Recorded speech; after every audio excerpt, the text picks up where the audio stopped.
Sure. Two men are facing each other in a dark back alley.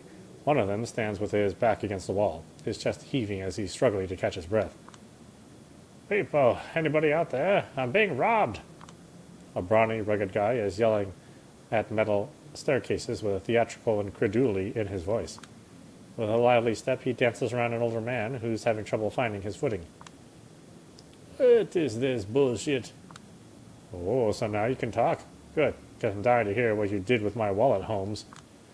Wallet? I have no idea what you're talking about. The goon starts prancing around like a Muay Thai boxer. He's smiling, but his eyes send a clear message. You're cornered, buddy. Don't even try to pull a fast one on me. Come on, homeboy. You may be able to trick an average Joe on the street with your act, but a fighter recognizes a fighter. It's like an animal thing. It's an instinct thing. You got some moves on you. You're like shit. You're like a black mamba, lightning fast reflexes. He starts shadowboxing for a moment. The man's definitely not got energy to spare. However, I'm like a king cobra. You've met your match. Two apex predators now locked in battle. Oh, so you're seeking snakes? That would explain something. Before he's able to finish, a sucker punch knocks the air right out of his lungs. The old man slides down the wall. Before he can let out a groan, he's interrupted by a brutal kick to the chest.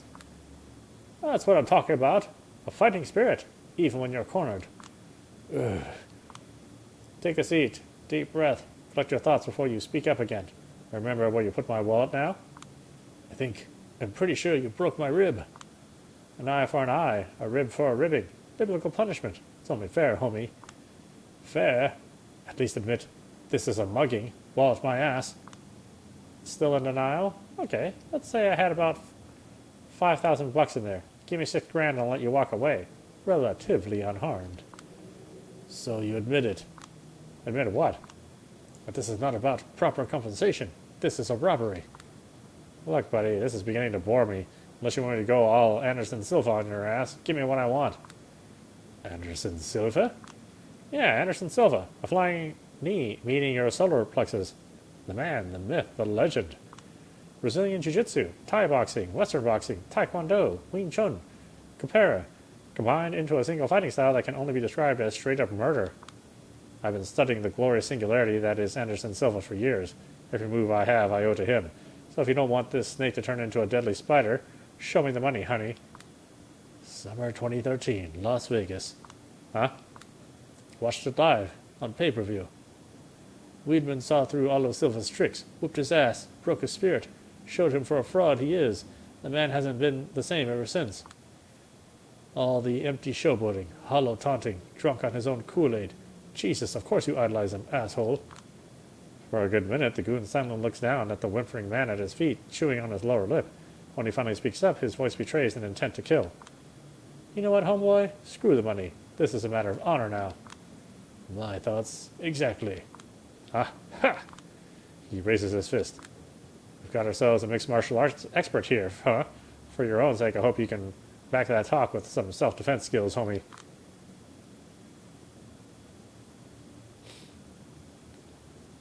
This is pathetic. Boosting your self-esteem by beating up an injured old geezer. God damn it, you're pathetic.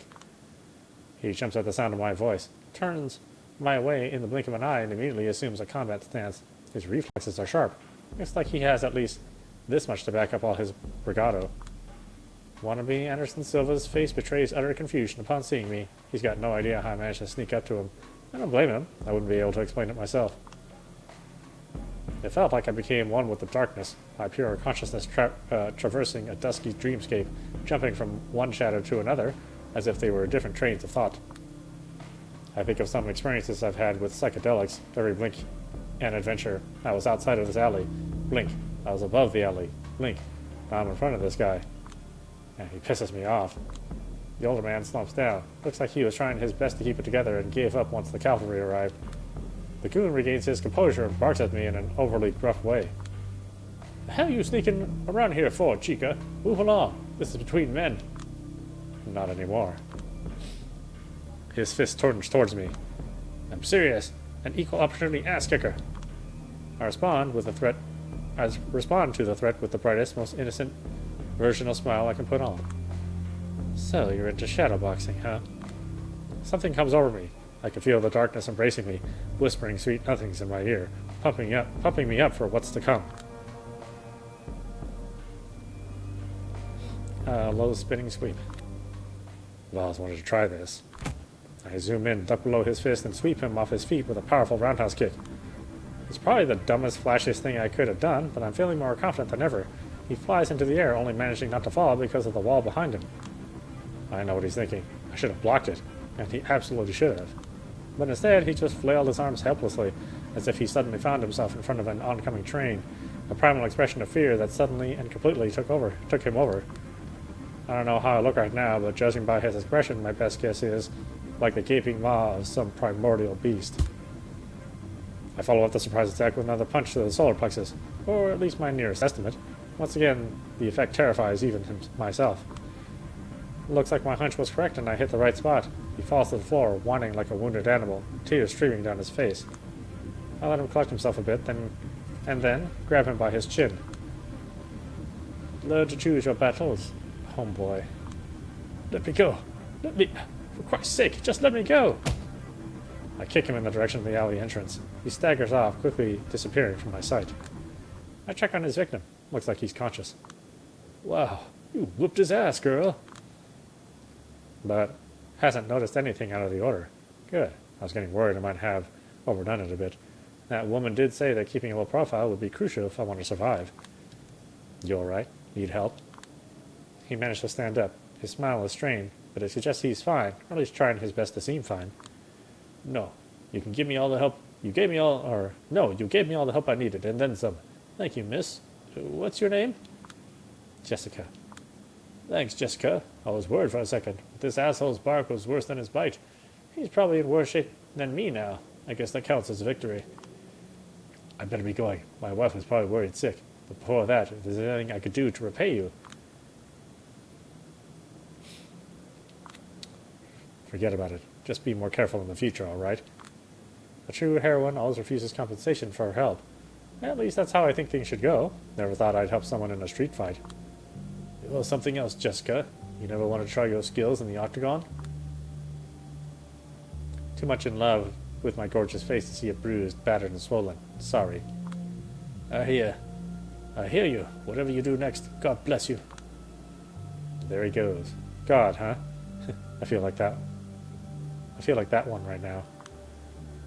No more worrying about being out after midnight. No more feeling uneasy whenever I spot a shady asshole across the street. Ever. Hell, I could start jogging in Central Park after midnight now. Not that I need to. The future is looking bright.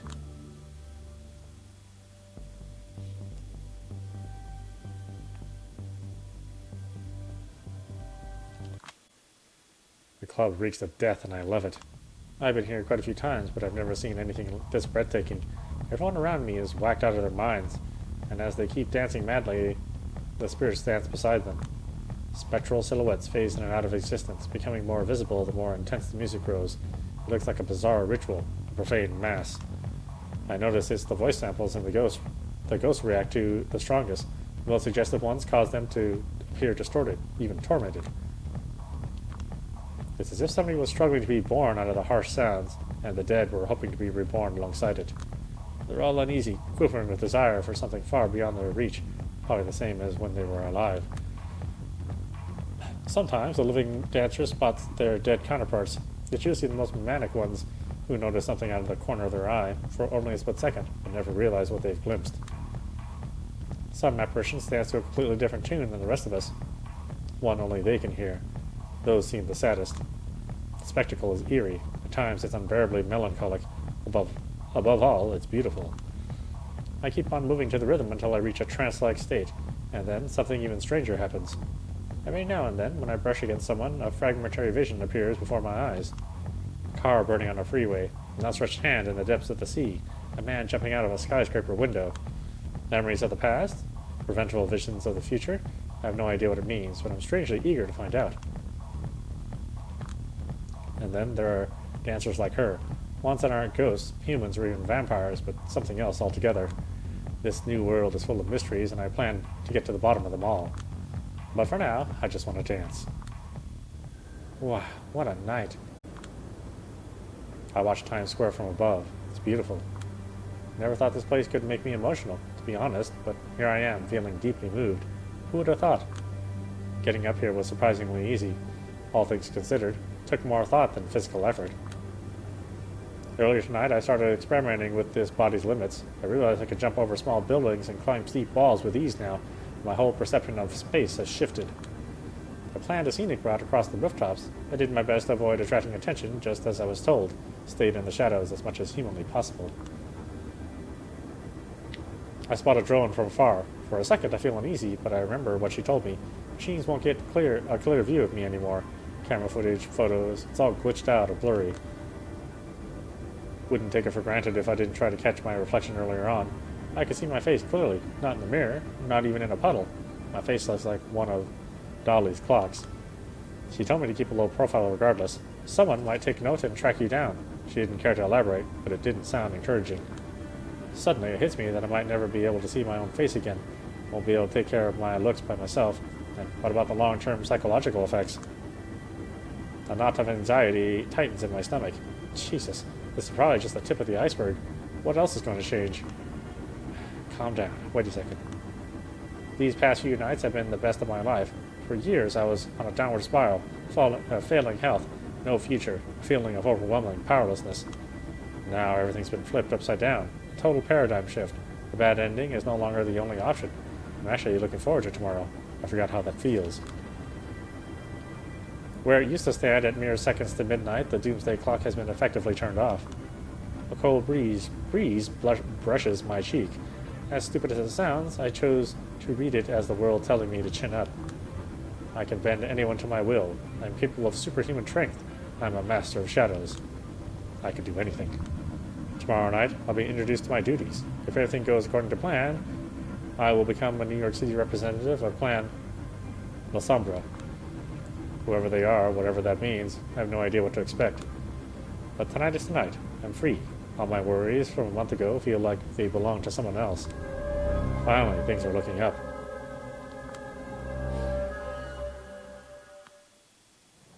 March 2020. Back at it again, that big beak burger. Familiar sounds, familiar smells, familiar faces. Yet again, I'm recalling that night when everything finally seemed to change for the better. I mean, it's not like I wasn't expecting everything to go back to the old, depressing normal. Even in the thick of it, the rational part of me recognized my state as temporary. But with these highs, there's always a hope it won't end. Or maybe that an ego death will finally occur. Be satisfied, you stupid fucking bitch. I command you. Here's all the logical evidence for why you should be satisfied. Here's the obvious direction for your life. And here's a detailed explanation of how you should treat the people that care for you. No dice. I'll fall back in the same old habits. It's like they were encoded deep in my DNA. The aimlessness, the powerlessness, the spiritual exhaustion, these goddamn fast food trips. The stupid fucking self-loathing now amplified whenever I drink somebody's blood. Maybe I should just blame it all on the misfortune of my birth. You do this social climbing until you dissociate, and then you are just this untethered, constantly frustrated ball of dumb desires. Except I'm sort of immortal now, and I need to figure out what to do next. I watched this obscure Asian movie once, Eli Eli Lema Sabatani, starring Tadanobu Asano, one of the coolest guys in the world. He plays this Merzbow-like figure, a legendary noise musician. There's this mysterious virus spreading around the world, causing despair and mass suicides. A rich CEO's granddaughter gets sick and longs to die, so he spends a fortune searching for the cure. Turns out Asano and his friend, played by this violent onsen geisha guy, are traveling through Japan, searching the corpses, strewn towns and fields for any unique item that can produce beautiful sounds. As it turns out, the avant-garde walls of noise they create are able to heal the infected. The CEO begs the band for help, offering them all the money they want, but for some reason they refuse. Through a series of flashbacks, concerts, and vignettes, a mystery unfolds.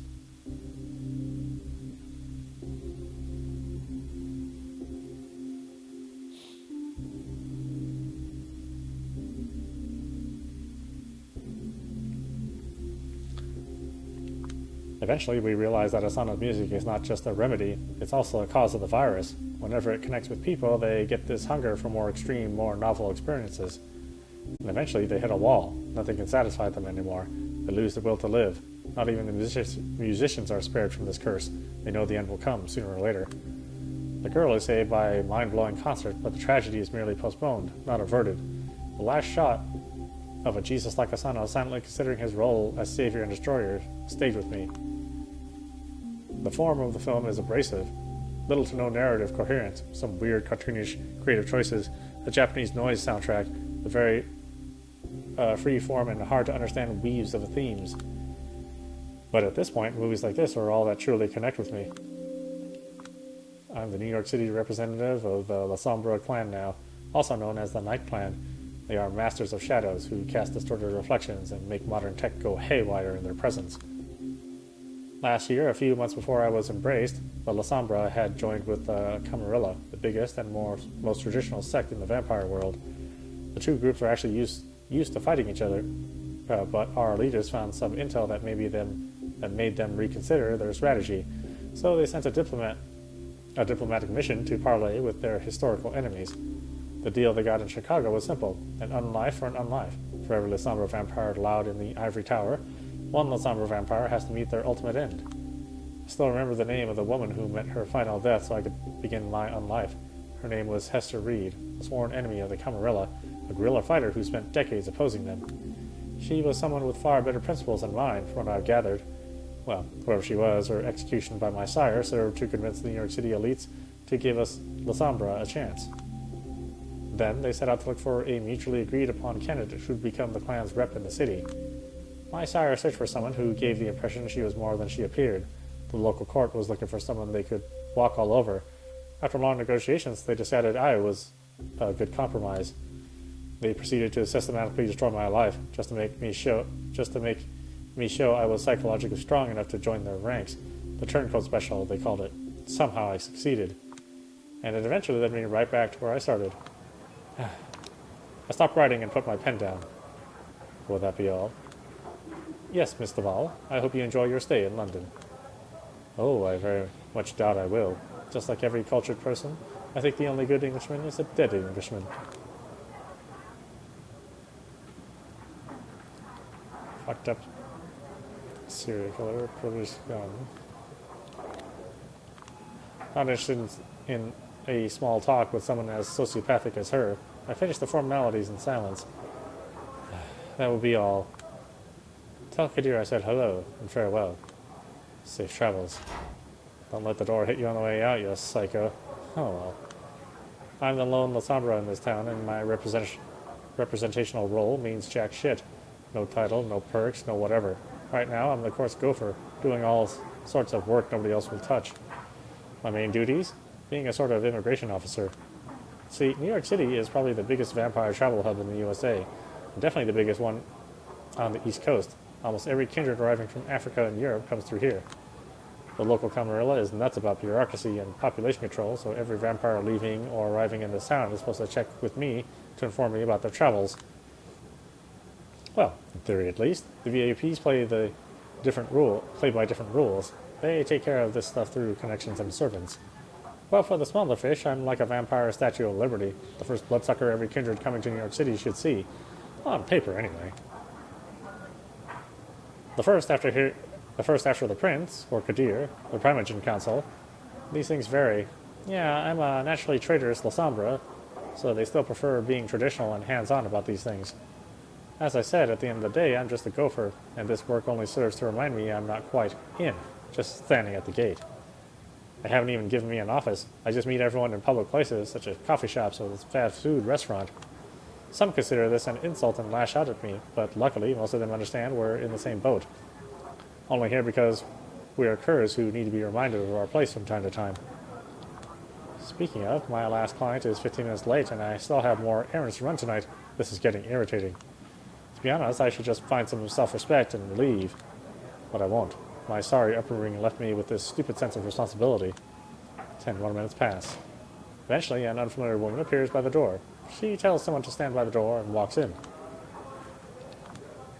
Long chestnut hair, body stuck in her late teens, by the look of it, a fashionable scarf covering most of her face, elegant clothes, dignified walk. I signal her to sit in front of me, trying my best not to let my impatience show. She obliges. here to check in? I am. Julia Sawinski, I presume. She's scanning her surroundings like we're at a circus. I hope you don't mind if I make it quick. I'm in Elysium. Name? Catherine Wees. Huh. I swear I've heard that name before. Someone else's description of her crosses my mind. That weird lady who owns the art hole, but is never there. Weird. So it is her. Catherine Wees, the owner of the art hole, de facto headquarters of the New York City Camarilla. For fuck's sake, Julia, what are you doing calling her weird right off the bat? God knows you've already made a fool of yourself in front of enough VIPs in the city. Recover. I'm sorry, it's just that I still don't know many people here, so I have to go by the descriptions I'm given by members of the Primogen. Well, the description is mostly correct, outside of that one word that slightly perplexes me. Pot calling the kettle black sounds like. From what I gather, it's just that your interests are rumored to be not fully aligned with the Camarillas, and it irks some folks up there. Being a keeper of the Elysium is not enough for some, I see. I suspected as much. But what can you do?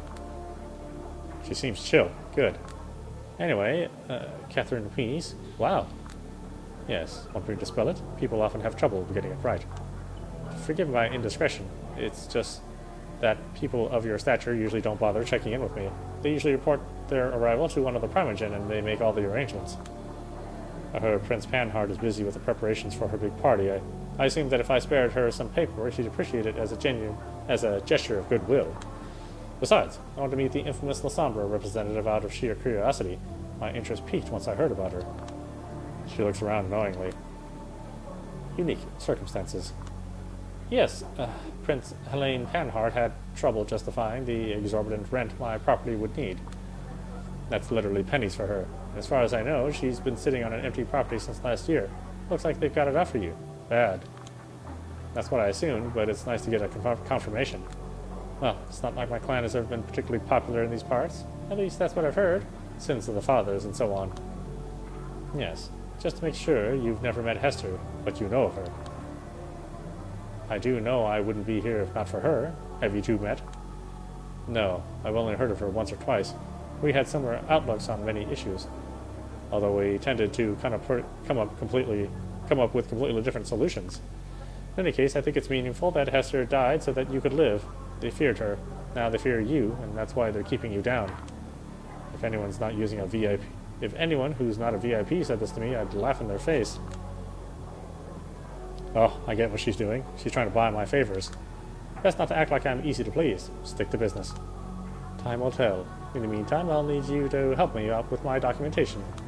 Of course. So, where do you come from? Washington, D.C. She says it the way people in Hollywood movies say it. The way that suggests her Washington is wildly different from the Washington you and I would see. What were you doing there? Take a guess. Government work? Write that down. It ought to amuse Helene a bit. If you say so. Date and hour of arrival? She takes out a plane ticket and flies it towards me. It's all here. 1 a.m. Got it. Method of transport? Plane. Purpose of visit? Meeting with Prince. Ought to work just fine. I guess. Estimated duration of visit? Undefined. Write in 6 months if you really need to. Place of accommodation? Conditions of intended stay. The art hole. Conditions should be adequate. You tell me. I tend to be happy with Airbnb. Home sweet home. I'm not certain that I ever felt particularly at home here. That makes 2 of us. Curious. You have nothing holding you here? The face of a blonde-haired friend appears in my mind's eye, then vanishes. There's nothing holding me anywhere. I see. A prolonged silence. She stares into my eyes, and I return the stare. She's studying me. It's unnerving, but I do my best not to turn away. Eventually, she smiles. Did you say you were short on time? Oh, God, yes. Kadir will kill me. I quickly begin to collect my stuff from underneath the table. You can simply inform him I paid you a visit. He'll understand, and he'll pass it on to everyone who should be in the know. Sure thing. Good. We'll see each other soon, I hope. A party tomorrow night. I, wasn't invited. She gives me a pitying look. I understand. Well, if not given the opportunity, we should make our own. I'll be in touch. Good night, Miss Wees. I wish you a pleasant stay. Good night. And don't rush these things. You've got your whole life ahead of you, and you're in a position where you can take it easy. Take your time. Get a different perspective. I nod and walk slowly out the door. When I lose sight of the restaurant, I sprint towards the subway. Slow night. I wish. You're late. Again, by the way. I hope you have a good excuse. Kadir Alzmai, the mighty sheriff of New York City, is not happy with me. No wonder. I met him in front of Elysium 30 minutes later than the time we had agreed on. Yeah, well, Catherine fucking Weiss decided to arrive fashionably late. A likely story. She's supposed to be out of the city. If you think I'm pulling your leg, boss, feel free to check my report.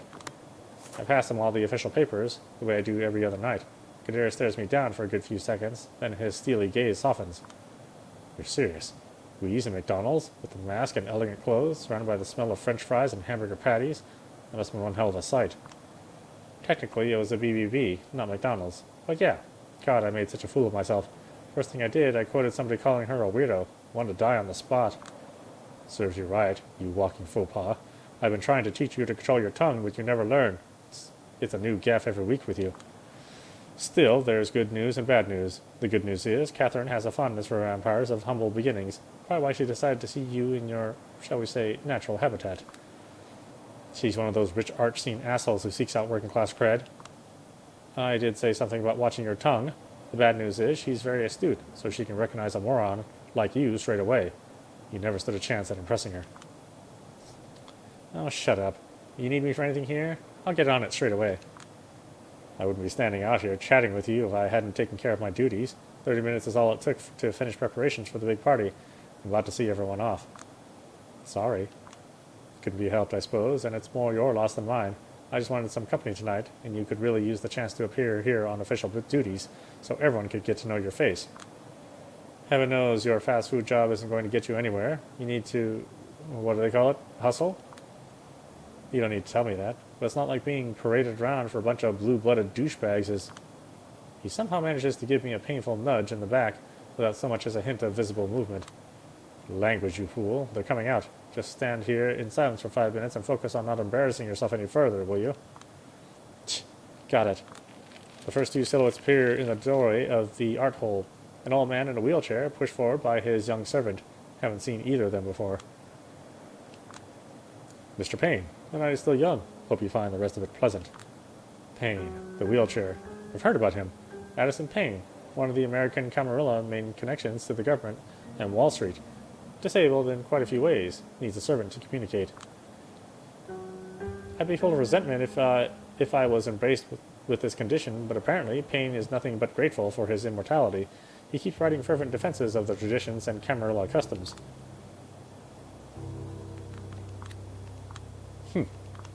He wordlessly shakes Kadir's hand, but doesn't even begin to acknowledge me. At least his servant gives me a small bow. I return it. They leave. Kadir turns to the next person leaving. High Regent, can't wait to see you in your outfit. Spare me, Sheriff. These fancy dress parties cause me enough suffering without your help. I can only hope you haven't conspired with Helene to embarrass me with this gift. She points to a shrink-wrapped set of clothes she's carrying inside her coat. Kadir smirks briefly. I didn't have to. As you well know, Prince Panhard displays a considerable foresight in the matter of party planning. Yes, if there's one thing she's deathly serious about, it's frivolities. A recognizably immortal quality, especially for a prince. We ought to celebrate it, not oppose it. Don't worry, Sheriff. I'm a big girl who knows her etiquette. I will play your game, amuse the crowd a little bit, and return to my study as fast as possible. Aisling Sturbridge, High Regent of the Chantry of the Five Boroughs, a hero of the Battle of New York, the biggest warlock in town. Could be a prince herself if she didn't have her eyes on a bigger prize. The thing is, nobody knows what prize that is. All they know it has something to do with the goal of their thaumaturgical research. Boy. Word makes me burp. Whoever tried to find out what it is failed violently. Oh, I'm sure you're going to have fun. Miss Lewinsky here has just informed me Catherine Weiss is back in town. It is safe to assume she will join our festivities. You're kidding me. It's not safe to assume, it's certain. She told me she'll be here tomorrow night. Weiss. Excellent. I'd love to catch up with her. The barely concealed venom in her voice clearly suggests that, in fact, she'd hate to catch up with her. Yes, it looks like tomorrow night will be very special. But for now, I bid you adieu. And she's gone. Is there some kind of story between Aisling and Weiss that I should be aware of? You could say that. High Regent Sturbridge wants him to call for a blood hunt on Weiss. Wow, why? I've heard 5 different versions of the story, and all of them seem plausible. Catherine's relationship with this city is odd, to say the least, but hush for now. He obviously is trying to kill the conversation, and the appearance of Thomas Arturo gives him a perfect way out. Mr. Arturo? Ah, all as my. Keeping,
you severely underestimate their dedication to ignoring whelps like you. And just in case you're serious, I beg of you, don't. I've been meaning to ask you for this for a while now, but never had the opportunity. You really hate Arturo's guts, don't you? He carefully measures his diplomatic response. I have no strong feelings about Thomas Arturo whatsoever. Yeah, well, considering you're always listing positives about every local Camarilla representative under the moon, you may as well just call him a cunt. Language, whelp. And as far as Arturo, I will share my opinion about him as soon as I come up with one that sticks for more than a week. A group of kindred emerge from the art hole, rushing towards the street.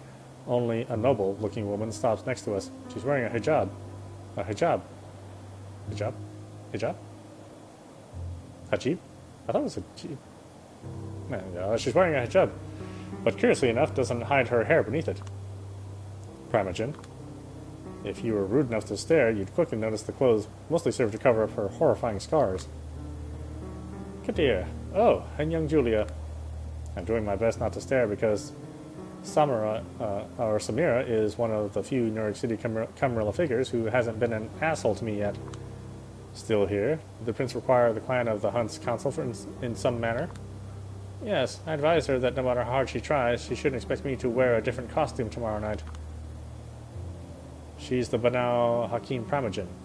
Just like the Lasombra, their clan was independent from the Camarilla until relatively recently. However, they negotiated a better deal than we did. They have a Primogen, for one. Hailing from the Middle East, the Banu Hakim are drawn to the practice of justice. The rules must be upheld and every transgression punished. They don't have much say in New York City, but the prince often seeks their judgment. It's just good PR. I trust she was understanding. Those are beautiful clothes. Thank you so much. I'm eager to see the outfit you came up with. And how are you, Julia? Have you seen any lights at the end of the tunnel?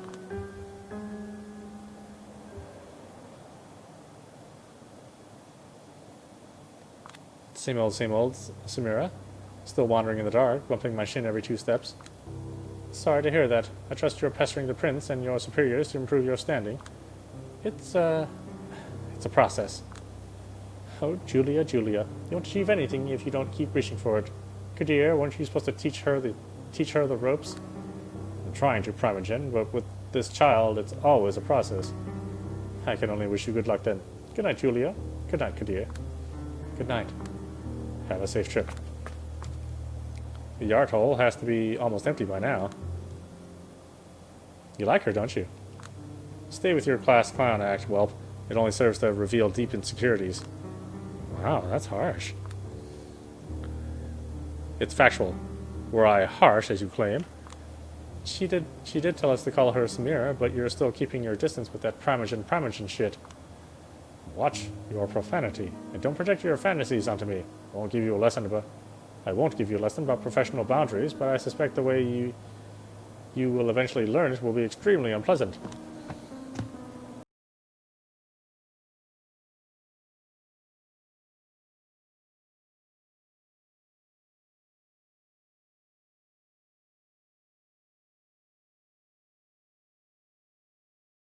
Good folks. Even though I'm constantly pestering him, Kadir's composure is unshaking. His response comes swift and unfazed. Not at all, Mr. Van der Weyden. Heading back to your office. You know me, my dear sheriff. Where else would I go? Now that's curious. Even though Carter Van der Weyden is a Primogen as well, Malkavian to be precise, I don't hear Kadir address him as such. Hope to see you tomorrow night. Oh, I will absolutely show up, provided I can. But just in case, I already apologize for not making it to the prince. Simply drowning in work these days. The rhythms, tempo, and intonation patterns of his voice are so familiar. Half it sounds like JFK, the other half exactly like Barack Obama. Just like his appearance, it all feels so fake. He's old money, of course. Comes from a long line of Dutch merchants who originally settled in New York regions, runs a wildly successful law firm, and rubs elbows with the elites of both kindred and kind varieties alike. He seems perfect in every way, and that's why he's so unnerving. He's a child of Malkov and must be blighted with some affliction, but whatever it is, he doesn't let it show. Hard not to wonder what he's hiding. The celebrations are planned to last all week. Surely you will find the time. I pray I will, my good man. I pray I will. In case you need to reach me, you know where to find me. Have a good one. He doesn't even register my presence before leaving. Sometimes I think they're all still hoping I will simply go away. As Carter drives away in his limousine, Kadir shakes his head. You wanted to hear about which member of New York City's Camarilla I dislike the most? Yes. He shoots me an annoying glance and smirks. Too bad. They're all my dear colleagues, and I deeply respect every single one of them. Sure you do. Wouldn't want to blurt out something that could lock you out of Mr. Van der Weyden's legal services, would you ass-kisser? I do expect to find myself in need of good defense attorney when my broken, incompetent, and foul-mouthed assistant finally pushes me over the edge. Rude? Do you still need me here? I still need to swing by St. Patrick's tonight. Don't worry, we're almost done. The prince is coming out. The captain is the last person to leave the ship, huh? And there she is, Helene Panhard, the big kahuna, as someone I once knew would call her, the de facto ruler of New York City and self-professed patron of the arts. Kadir, a penny for your thoughts. You should be pleased to hear the High Regent is resigned to her fate, my prince. Mr. Van der Weyden is decidedly not. I expect he will be too busy to join the festivities all the week through. Excellent. She turns to me. Miss Swinsky, weren't you supposed to accompany our good sheriff in his duties tonight? There was an unexpected change of plans. Catherine Weiss is back in town. Catherine is here? Now that's a welcome surprise. But what does that have to do with you, Miss Swinsky?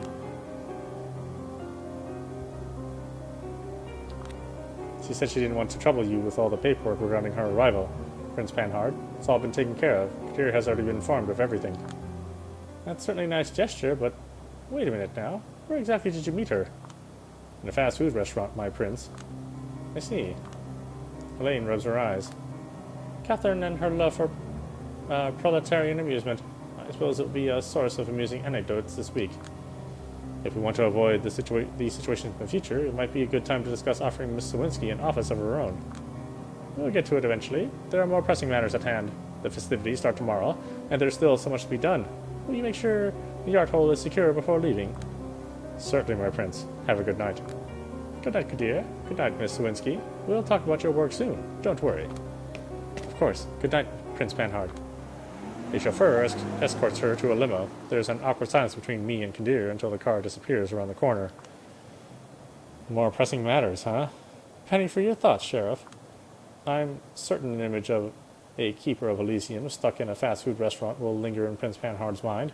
You're far closer to your goal than you were a few minutes ago. I'm pretty sure I've heard you say something to that effect a few times now. And I stand by my words. Rome wasn't built in a day, Julia. As a Camarilla loyalist, don't you think it sucks that the Ivory Tower is so hell-bent on showing disrespect to my clan They're actually willing to make fools of themselves in the process. We've all had to endure our own hazing rituals, but yes, the current situation is not ideal. Whatever. You need a hand closing up the Elysium? I'll manage. It's getting late. Better run. Some shadow in Chicago is probably impatient to get a copy of the reports you've given me. You pleased one master, now it's time to please the other. Yeah, here's the thing about working for two masters. Neither of them really thinks of you as their own. Not knowing how to reply, Kadir shrugs. I wave to him goodbye and head for the subway. When I reach St. Patrick's Cathedral, I'm greeted by a voice that grates on me like teeth on a tinfoil. Well, well, well, the prodigal daughter returns. Oh my god, no. This is the only thing I didn't want to happen. Julia, please, thou shalt not take the name of the Lord thy God in vain. Uh-huh. Where's Father Leonard? His clergy duties kept him from getting here on time. He sent me to apologize in his name and keep you company for a few minutes. That's the second thing he ought to apologize for. He just wants his flock to live in unity. I am more than willing to oblige. Why won't you? For the last time, I'm not part of his flock. We have a purely professional arrangement. I know you see it that way. The Night Clan's tendency to stick close to the Catholic Church is their greatest virtue, but they still consider this relationship purely instrumental. This is why we kindred like you to bring the spiritual change to your clan, to make them understand God's precious gifts. The closer they get to the light, the greater their shadow would become. Again, with his insufferable sermonizing. Benoit Segal. Here is a local nutjob and an ex-artist, a degenerate who has some sort of complete mental breakdown in the 90s. To recover, he took to religion for solace and guidance. At first, he proclaimed his readiness to devote the rest of his unlife to studying Nautism. After a few years, though, he changed his mind and joined the Catholic Church instead. As luck would have it, his neophyte zeal found a major target in me. When I first met him, I was stupid enough to tell him I was raised Catholic and still identified as such, somewhat. He immediately pictured me as some sort of a force for a change within the Camarilla and set out to put me back on the righteous path. Now he won't stop preaching to me, apparently, until I become a nun. Remember, the darkest place is directly beneath the candle.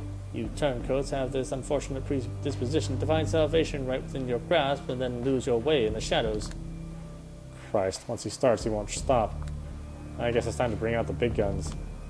By the way, I was meaning to ask, got any news about Sophie Langley? A painful grimace crosses his face, but doesn't linger. Kind of rude to change the subject, you know. Rude? I'm just looking for a topic both sides of this conversation would care about. You know, like any guide on etiquette says you should. Salvation is a topic close to anyone's heart, whether they admit it or not, and it's pretty bold of you to assume I still care about Langley. I do not assume. I'm certain you do. The second she retires from the public eye, you stop acting like Jesus era Kanye, start acting like Jesus is king era Kanye. Coincidence? I never had a Jesus era. Do people really call it that? Here's how it's going to work. Tell me what you know. I'll tell you what they say. And keep in mind, I didn't know she was your sire until a few nights ago. Hell, I haven't even met her. He winces a bit at me saying hell, but let it go. Sure, I figured you would have prodded that wound long ago if you knew. Well, what do you care anyway? Better to let you drone on about your tormented past than to let you carry on with your good missionary shtick. Professional courtesy. Once a journalist, always a journalist. He scratches his head, then exhales in a sad mockery of a chuckle. Fine, then. I'll do my best to make it short. Just like you said, Sophie Langley, every New York kindred's beloved socialite, was my sire. We first met some time after World War II. I left France right before the Nazis went around the Maginot Line. Maginot? I struggled to keep my siblings alive with my art. Watched my brother die during the flu epidemic of '43.